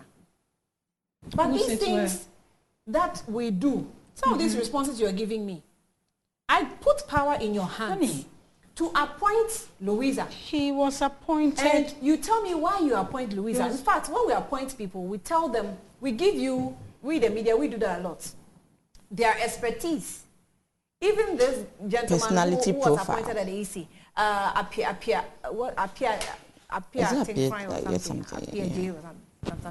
this gentleman. We educated people about his IT expertise. Who did that? Media, every platform.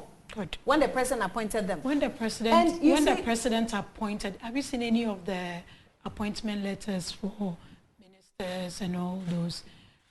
Okay, let's even leave ministers out. They go for letters will not. Appointment letters will not even tell you. But yes, you have sat here. So who did? You have even sat here and educated me about the expertise of that gentleman who was appointed. That is what I'm saying. But the so if today I ask you, why was that man sacked? And you tell me, but I don't have to explain to you why he was sacked. The appointment letter have the expertise in it. Appointment letters don't write expertise. Exactly. And you rightly said that who educated us on it. But why do you? Who educated us on it? Who educated us on it? You said the media educated us on it. So you probably don't run away from what I'm saying. Why do you communicate for the government? Why do I communicate for the government? Yes. I communicate for government to educate on our policies, our achievements. I mean, challenges, because, I mean, definitely it's a system we are running. There'll be challenges here and there. So when explain you the challenges and all. And I was talking about it as everybody was discussing, Yes. and I asked you, Yes. what did you tell me? What did I tell you? Yes. It is the context in which you were asking. The last conversation we had here was a picture of him being here somewhere, and I was explaining to you why he was there, because he's a lecturer and a head of department in that area. You have spoken to me about his expertise. Yes. You have. Yes. Yes. Why did that conversation? Why did the conversation come? But I didn't tell you why he was appointed, did I? You asked me. You said he was biased, and I remember I even said that if tomorrow, I think I was on the set with Beatrice, and I said if tomorrow Beatrice is made Attorney General, of course the expertise will count. But how are you supposed to know when you are made producer, right? Mm-hmm.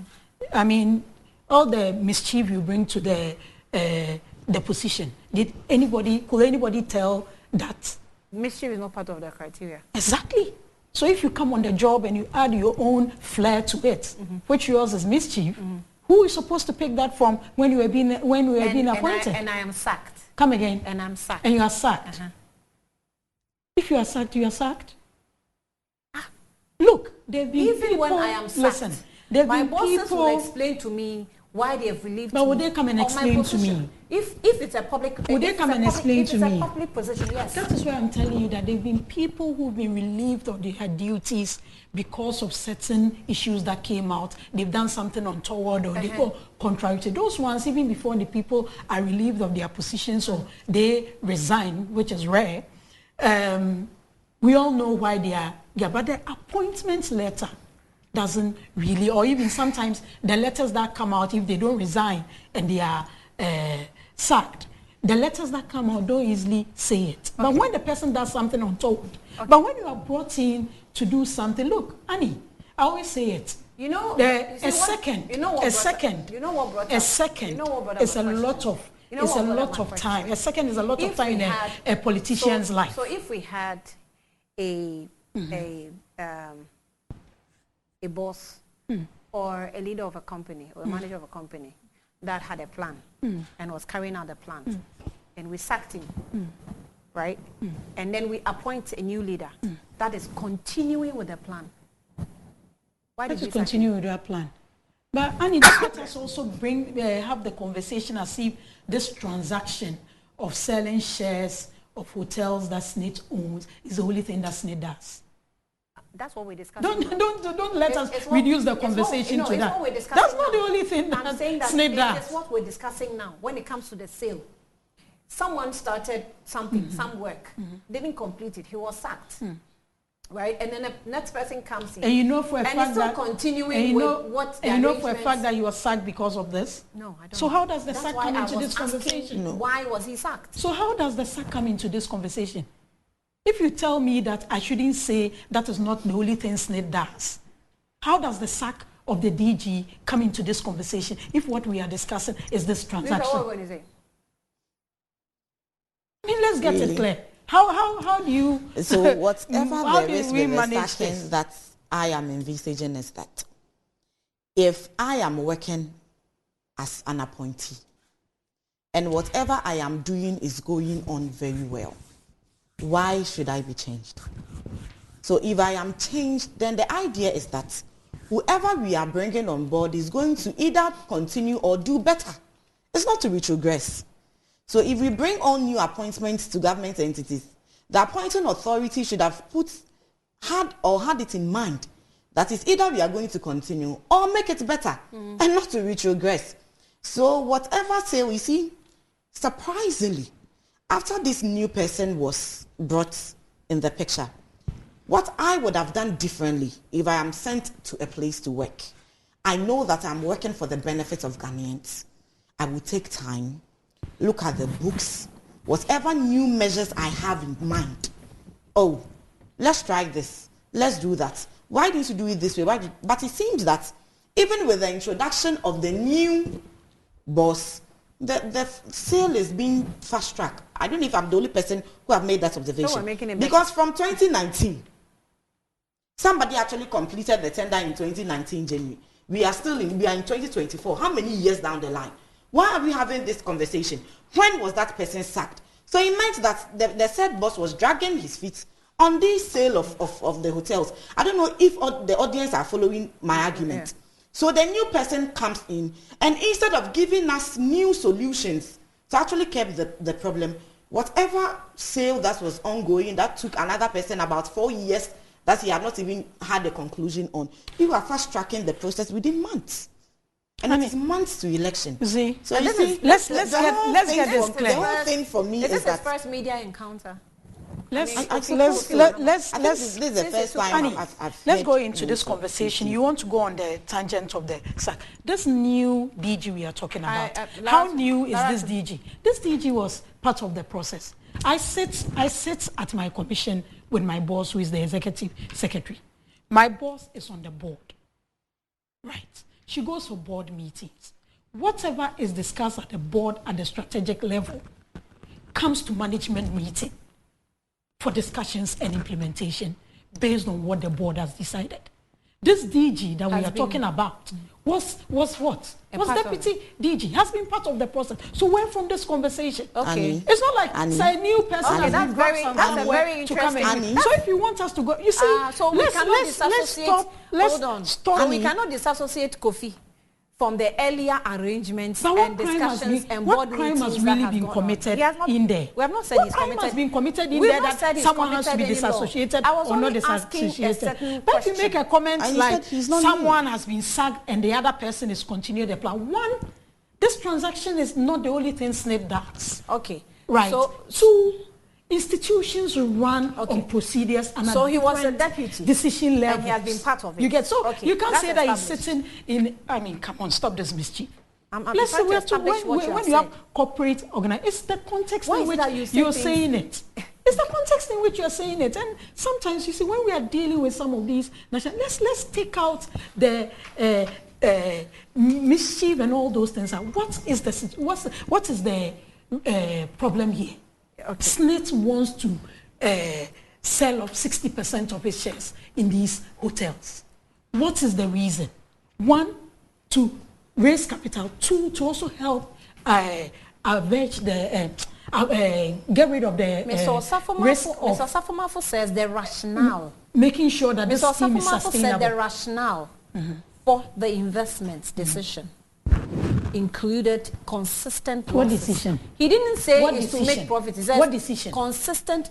What decision? The decision to sell, to invest. The decision included... No, read that again. The decision to what decision? For the investment. What decision? Investment decision. What's an investment? And he to reap benefits of it, right? Benefits for SSNIT, for who in the long run? The beneficiary. And I'm saying that the reasons he has given includes consistent losses, frequent requests, which is here, which he has been part of. Do you agree? I want to establish which he has been part of.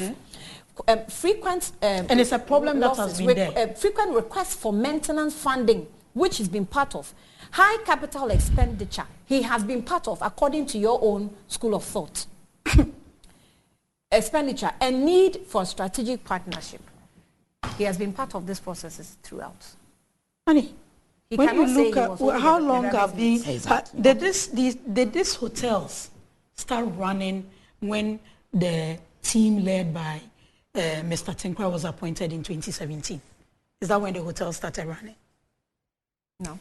So why do you limit it to just that team? It's a problem, and you agree with me that it's a problem because with the system when it comes to public. You related to the bit about the health sector. You related to the bit about the other sectors, right? Let's even look at our private, our transport system. Okay, all these things come. So let's have that conversation and stop the little throwing out personal things and all those things. Right? With who? Mischief and those things. Look, let's have a conversation. When I asked you that the president asking Labour to go back to the negotiation table, when Louisa was there, she came back to the same thing. It had halted the process so that you renegotiate and come out to the person. That doesn't mean that the negotiation will necessarily. That doesn't mean that the negotiation. Listen, that doesn't mean that the negotiation. They are still selling. That doesn't mean that the negotiation will necessarily come out with the fact that okay, we are selling. Okay, the negotiation can truncate the process. Annie, I've been trying to get this nagging question answered, but I am not getting any joy from anywhere. My question is, has the president explained why Ghanaians should have an ambassador at large with 6 months of this administration to go? Can you ask for me? Thanks for Mansa Musa. Okay, Mansa, I'll do the checks for you. This one says that Council proposed sale of stake in hotels, organized labor. Now, this is where I also will tilt a bit according to Kofi Mafo or Kofi Osafo Mafo, where he says that SNET is an agreement with unions, which is not exactly the fact, because Labour obviously digresses from this position. They don't agree to the sale, and they have said it many times on platforms. So I don't see why he repeat that. However, that's the argument, and that's why I'm saying that a lot of people are not answering the questions on the analysis they all want to be a part of. And let the NPP continue to be praising themselves. 7 December is around the corner with the Boboli Bobo. Okay. And Lara too has no answer to your question. So just ignore and move on. This is from Alhaji Haruna Ashaiman, saying that in Ambassador Sampiali says that, Annie, what's the problem with some Ghanaians at all? What is this about? Honorable Okudzeto Ablakwa went about exposing the rot in SNIT or what? Salara, to please be reminded that the assets SNIT sought to dispose of does not belong to SNIT nor government. So does it matter if the institution like SNIT to sell off the assets are the pillars for the sustainability of workers' future pension? Since when did the NPP become the spokesperson for SNIT, which has the large PR department in Ghana with the most competent PR practitioners? Is a question. But also, good morning, Annie. The sale of SNIT hotels were happening under the NDC regime. Organized labor, market factories and shops within the country would go on strike. They would say that what they contribute to make the state better is being managed by the NDC government and is being sold for the benefit of the minister. By doing so, they would go on strike, make the NDC government unpopular. We can't do so now is a question. It's because they are affiliated with the government. What they are doing, I see it as state-managed. Carlos from Odododiodio sends that in. And that is because of the nature of the constitution we have. Everything is political. It's appointed by political leadership. And so when you say, let's not make it politics, you are being very unrealistic, because the appointing positions and appointing authorities are political positions. I don't know how you can digress or take it away from politics. You can't, no matter how nationalistic you want to look at it anyway. So this one says that, good morning, Annie. I think directive by the National Pensions Regulatory Authority, SNIT, to suspend the sale of the sales should be enough for all entities to cease every activity on the matter. If Osafo Maafo recognizes that holding stakeholder engagement to create awareness is important in the scheme of things, why didn't they do that right from the beginning? The opaqueness with which they handle this issue and the vigor with which they are defending the interests of Rock City and Brian Acheampong leaves much to be desired. And we should not continue to waste public money in the name of stakeholder engagement. You didn't add your name to it. But let me just pause here. Messages a lot, but pardon me. Just 1 minute, 2 minutes each on Kenya. Most of our leaders, I've seen Palgrave, who is in charge of spokesperson for governance and security. Congratulations to him. What did he win? He graduated over the weekend with a doctorate in leadership. Oh, that's nice. Yeah. Oh, congratulations. Palgrave, Dr. Palgrave. Yeah. Oh, congrats. Congrats to you. He says He's that, a doctorate in business leadership. Oh, that's nice. Wow. From a Noble International Business School. Very interesting. We have to give him one-on-one on this one. So he is saying that he is spokesperson for security and administration. And he has advised Ghana not to emulate the bloody youth demonstration in Kenya that claimed many lives. According to Dr. Palgrave Boakye Danquah, the youth in Kenya could use a democratic way of registering their displeasure about the government. Is that not what the youth in Ghana is doing? Using the democratic way? And who made it bloody to start with? The security services will start shooting and the citizens are supposed to be quiet and run. And you see the Kenya issues, and I've been surprised at how we seem to want to put a certain idea in the minds of the ordinary Ghanaian. Do not demonstrate, do not do this, do not do that. But we are forgetting that whatever indicators that are in Kenya, that they are on the streets demonstrating, we have passed that line. Mm-hmm. Even to the extent that they were complaining about new taxes on bread, mm-hmm. but we are having our menstruations taxed in this country. Mm-mm. And we are not even on the street. That's very sensitive. That is it. Yeah. As a woman, I'm very passionate about these things. And some months ago, some stories from mining community says that young girls are getting pregnant at JSS. The reason being that they cannot afford 20 Ghana cedis part. And the people who they go to would want to have something to do with them before they give. Our menstruations are being taxed in this country. Sanitation levy, E-levy, birth levy, COVID-19 levy, emission levy. How many taxes have we not introduced from 2021 to 2023? Aside the introduction of new ones, even the existing ones, some have seen a rise in the quota we are actually taking. That notwithstanding, the ordinary Ghanaian in the minds of the NPP and the ruling government is that they are quiet because Ghanaians are timid. And Ghanaians are not timid. But what is the stark reality is that behind that quietness of Ghanaians is the people who are desperate for economic freedom. So at the end of the day, we go on the streets to demonstrate. They spray us hot water. They give us tear gas. They give us pepper spray. If you are the ordinary Ghanaian, you will lose hope. So the first point of call is hopelessness. The ordinary Ghanaian has lost every sense of hope in this country called Ghana. You go to Kotoka Airport in the evenings and the place is packed. Mm-hmm. Delta Airline is always full. All other airlines leaving the shores of Ghana, they are always fully booked. You go there and it's as if that place is Makola annexed in the evenings. The ordinary Ghanaian is not timid. The second point of call is that when you demonstrate and talk and talk and talk and nothing is being done, will you not eat? So they are economically fatigued. Right. At the end of the day, I'm not employed. I don't have money to eat. So on an empty stomach, I should go on the streets and talk. Right. They don't even have the strength because these governments have made the ordinary Ghanaian economically fatigued. Right. So moving forward, if the MPP think that Ghanaians are timid, we will not use the violent approach because we are already in the abyss. We will not fall or sink deeper. Kenyan youth didn't use the violent approach. According to Palgrave, he says that we shouldn't use the violent approach.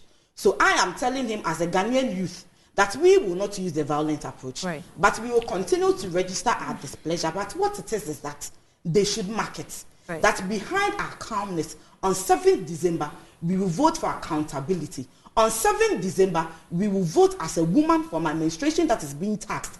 On 7 December, I will vote for the kids who stay home for 3 months without access to a teacher. On 7 December, we will vote for the second freedom of Ghana. All right. Annie, talking about parts, I mean, this was a conversation we've had over the years. And if you remember, I don't know if Louisa is not aware, locally produced parts are tax-free. This was in the 2024 budget, so let's have that in perspective. I mean, the call by my brother, I think, is not far-fetched. I mean, we've seen demonstrations in this country that people have lost their eyes and subsequently died. You remember the Let My Vote Count this demonstration. But you see, the call for us to be citizens. Let my vote count. Yes. Did people die? A guy lost his eye. People were whipped with horse tails and all that. But nobody died from Let My Vote Count. The guy subsequently died. Nobody encourages violence. Violence has never solved the problem. Violence can never solve any problem. You talk, you express your interest. And for a president that has called citizens to be citizens, not spectators, I think that if my memory serves me right, most of the demonstrations within this regime have been generally peaceful. There have been disagreements back and forth, court orders from police taking stop orders and other things together, but they've been generally peaceful. Looking at what happened in Kenya, what did they start with? They started with social media and all those things, registering their protest.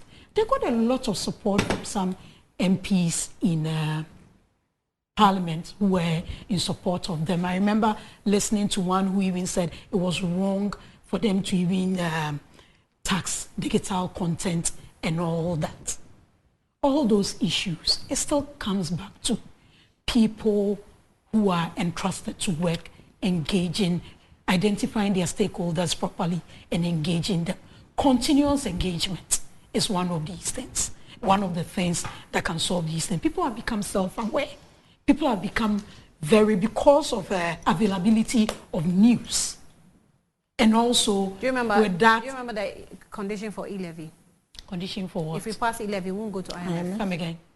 But was e-levy successful? It wasn't. Now we've gone to IMF, we still have e-levy. E-levy wasn't successful, was it? So why not scrape it? Was it successful? But where we are now, Annie, look. The e-levy that we cut the cake for. You who cut the cake for e-levy? You didn't see the e-levy cake? Did you see any, when it was passed in Parliament after all that happened? You didn't see Did you see anybody cutting cake? You didn't see the cake? Did you see anybody cutting cake for e-levy? Yes, there was a whole party. Who had a party for e-levy? There was a birthday party, and someone presented a cake to the majority leader. An e-levy cake. E-levy. Was it a celebration of e-levy by all of us? The cake. Is that how you put it? That someone is having his birthday as majority leader, someone presents him a cake. So they if he cut was, it, and it's a celebration of all of us of e-levy. If the majority leader, give me time. Let's discuss this. If the majority leader was unhappy about the cake, knowing that Annie here, I'm going to pay this kind of taxes, and someone brought me a cake of this nature, I won't even bring it out to public, because this is ridicule for the poor taxpayer. Yes, for the poor taxpayer, but don't say that we cut a cake and they celebrated e-levy. But that's what happened. Was I there? Were you not supposed to be there? Did we celebrate it? It was the majority leader's birthday. Someone gave him a cake. Don't just come out and say that we celebrated e-levy. Okay. But let's talk about e-levy. My time is up. No, your time can be up. You raised it. Let's finish it. You raised e-levy. Right. When was e-levy? What was the main source of revenue for us in that particular budget? It was e-levy. When was it passed? 6 months down the line, when we had implemented that budget. What did we make? We projected some 5-point-something billion. How much did we make? We made some 400 million. Obviously. I agree with you in principle that if we said that, and now we've gone to IMF, we should do away with it. But don't also forget that due to that delay and all that, and all the challenges we had, we also need to be careful of the revenue streams we're getting rid of. Okay. Just recently, I even read a report from ISEN on how, and they even recommended that don't scrap it, just reduce the thing. And in principle, most of the members of parliament were not against the e-levy. It was the percentage that they were against. Okay. So if you say that because you said that and all that, I mean, in principle, that is something that must be, but you also need to look at your revenue. All the challenges we are having, you look at your revenue, but gradually, we are getting there. It's not as smooth as we are. But to move from a 54% inflation to 20-something, there's progress being made. It's not what we desire. Louisa is enjoying it's not what we desire. But no, let's be realistic. Look, yesterday I bought fuel. I felt it. Oh, wow. Right. We all feel it. You get it. The challenges. Okay. But the commitment to making it better is what should give us hope. And not go for an alternative that has no hope for you, that can tell you what they would have done differently, that cannot tell you what they are bringing on board. The moment you ask them to explain any of their policies, all they hurl at you as insults. But in Dr. Bawumia, we have a leader who is focused and ready to continue, especially the industrialization drive, which will help us tone down some of these things, because we being import driven. Let me take a break. It's one of the problems that is costing us. Okay, thank you. Thank you. I have trends coming up shortly. Thanks for watching. We'll be back shortly.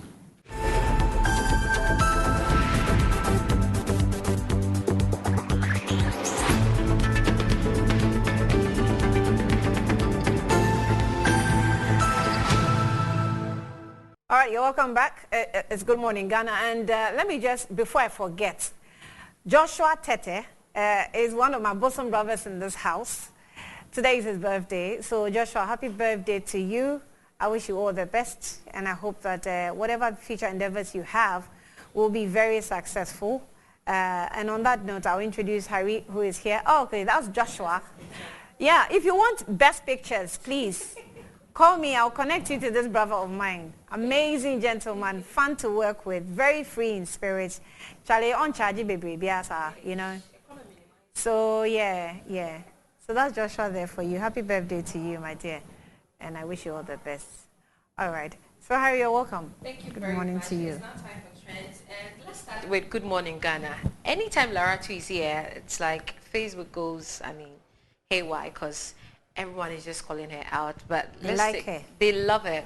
So Ibrahim Abdul Karim Jabbar says, it's hurtful to see Laratu disgracing herself. It's disgraceful to Ghanaians and to all women from the north. She always comes here with a transcript from Gabi and some clueless NPP paymasters. Okay. Everything is leadership. The effect is on the people. Felix Yeboah Ohimen is saying so. Louisa is just waiting to deflate Laratu's bubble. Patrick Kubesika says so. And you put people in places who are incompetent. They run these institutions down. Then you buy it. This is simply appropriation of state properties by private people.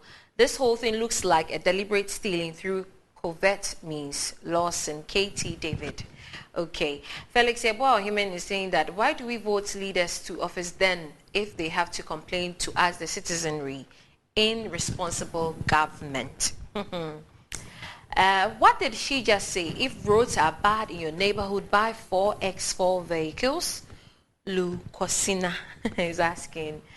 Okay. And if government's facility is not working as it should, blame the government. Kofi Paul is also saying so. So away from, okay, the reason is that in government facilities, the bureaucracies are too much. Funds are delayed. Vanya Jr. saying so. Okay. And away from that, it's a new month, so everyone was just happy new month. I picked a few interesting happy new month conversation. So let's take a look at it. So this new month you know go jam plans where go stress you. You go see money, saute red jacket go find you. Happy new month, blood, and joy is coming. Okay, so happy new month, happy new week, happy Monday. Go out there, be your best self, and don't forget to fight your demons using the Napusula violence style. Okay, Chris Atadika is saying so. Okay, and then this one says, it all depends on how you see yourself. Happy new month. So in this month, it all depends on how you see yourself. Lillian is saying so. And In this month of July and beyond, we are going to win regardless of all our challenges. Happy New Month. Away from that, Sammy Gyamfi is trending. And he's trending because he took his wife on a vacation in Miami. And people are not happy with that. And according to sources, his wife posted on Snap, and some people took it up and then posted it on X. And he is still trending. So let's take a look at some of the comments. So good morning. I'm here to tell you Sammy Gyamfi is a gem and will keep pressing the NPP gang. Okay, Barry is saying so. And Sammy Gyamfi's disciplinary prowess has been their nightmare since Kojo Dynamic and Anand Perry. So Sammy Gyamfi has purchased a $2 million mansion in Airport Hills and is living luxuriously even while in opposition. What do Ghanaians think of this kind of person, and what will you do with taxpayers' money if he gains access to government resources? Eric Fifianan. And he makes the president uncomfortable to the extent that they pay people to attack him with his private life. Sammy Gyamfi is whoever you think he is. He's him. Very fancy boy. Now, in this video, Sammy Gyamfi was at Queen Beach, Miami, one of the most expensive restaurants in Miami. According to a travel guide website, one person is expected to spend over $3,000 on food and drinks. That's over $6,000 for Sammy Gyamfi and his wife. Hey, people are calculating. People are really, really good. So the videos are there. Because of time, I cannot play it for you. But when you go to X, you see a lot of people were even shading Bridget Otu, Anand Perry, all the NDC communicators. Bridget Otu? Yes. Why is she an NDC communicator? They assume she's an NDC communicator. So they put her and Anand Perry and others in NDC communicators, saying that NDC communicators cannot do anything for themselves. But here's Sammy Gyamfi going out there and splurging on his wife. But that's it for trends. But before I go, Desi Okreku dance. So that's Monokreku So before dance. we go to this you know the APC flag bearer? Yes. Dr. Hassan Ayariga. Yes. He says, good morning, Annie. Please tell your panelists we're enjoying the conversation, but they shouldn't be rude to each other. Let's be mindful of our words. Thank you. Oh, such It's a peaceful so nice. man. Thank you. Such a peaceful. So yes, Desi, you all know Desi. That's Monokreku dance. So that's The star Metro boy. TV. Yes, Metro TV star boy. Now he's a man because he has joined the table of men. And on Saturday, he married his beautiful long-time girlfriend. And yes, that is the procession over there. Metro TV men, excited.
Wonderful. So to the Forever Dancers.